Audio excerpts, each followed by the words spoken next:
बारिश की रानी एक दूर दराज के गांव में, जहां पहाड़ों की बुलंदियां आसमान से बातें करती थीं और नदियां मीठे पानी के गीत गाती थीं, एक छोटा सा गांव आबाद था।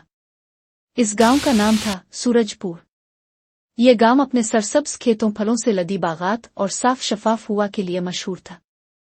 लेकिन इस गांव की सबसे बड़ी खूबी उसकी बारिशें थीं।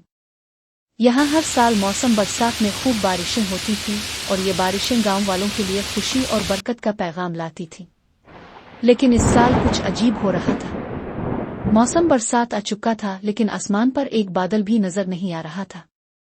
किसानों के चेहरे परेशानी से भर गए थे। खेत सूख रहे थे और नदियां खुश्क होती जा रही थीं। गांव वालों ने मिन्नतें मांगनी शुरू कर दी, दुआएं की, लेकिन बारिश का नामो निशान नहीं था। एक दिन गांव के बुजुर्गों ने फैसला किया कि वो पहाड़ों की चोटी पर चढ़कर बारिश के देवता से दुआ करेंगे। उनका ख्याल था कि शायद देवता उनकी दुआ सुन लेंगे और बारिश बरसा देंगे।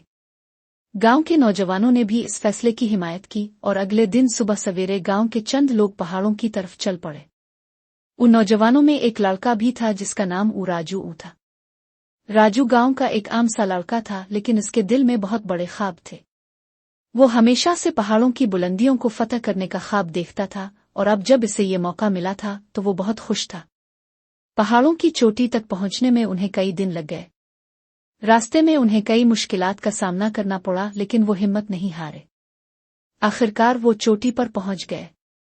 वहां एक कदीम मंदिर था जिसके बारे में कहा जाता था कि ये बारिश के देवता का है।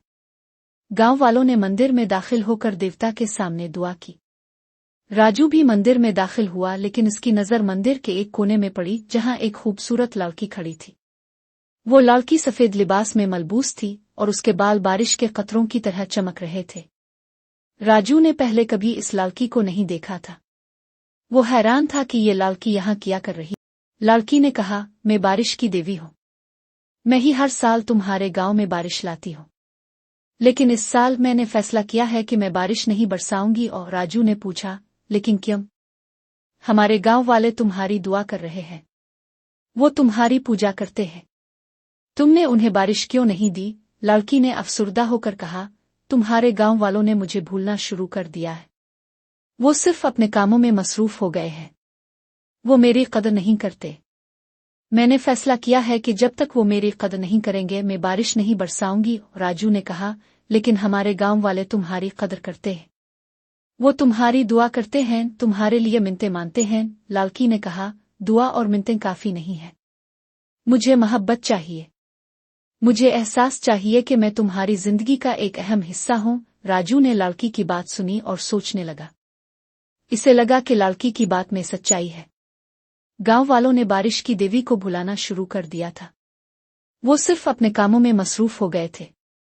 राजू ने लड़की से कहा, मैं तुम्हारी बात समझ गया हूँ। मैं वादा करता हूँ कि मैं गांव वालों को तुम्हारी कदर करने पर राजी करूंगा, लेकिन तुम्हें हमें बारिश देना होगी। हमारे खेत सूख रहे हैं और नदियां खुश्क हो रही हैं। लड़की ने मुस्कुरा कर कहा, अगर तुम मेरी बात मानोगे तो मैं बारिश बरसाऊंगी, लेकिन तुम्हें एक काम करना होगा। राजू ने पूछा, क्या काम? लड़की ने कहा, तुम्हें गांव वालों को मेरी कहानी सुनानी होगी।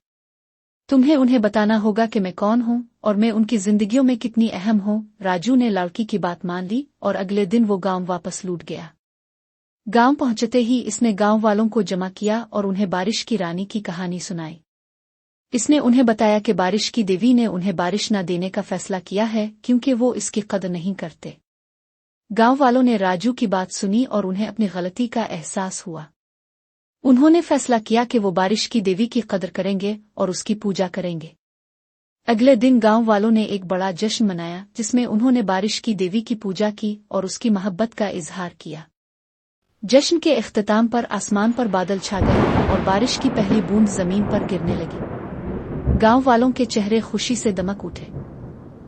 खेत हरे भरे हो गए और नदियां पानी से भर गईं। राजू ने बारिश की रानी को देखा जो दूर खड़ी मुस्कुरा रही थी। उसने राजू की तरफ देखा और कहा, तुमने अपना वादा पूरा किया, अब मैं तुम्हारे गांव में हमेशा बारिश लाऊंगी। राजू ने लड़की की तरफ देखा और कहा, तुम्हारी मोहब्बत के बगैर हमारी जिंदगी अधूरी।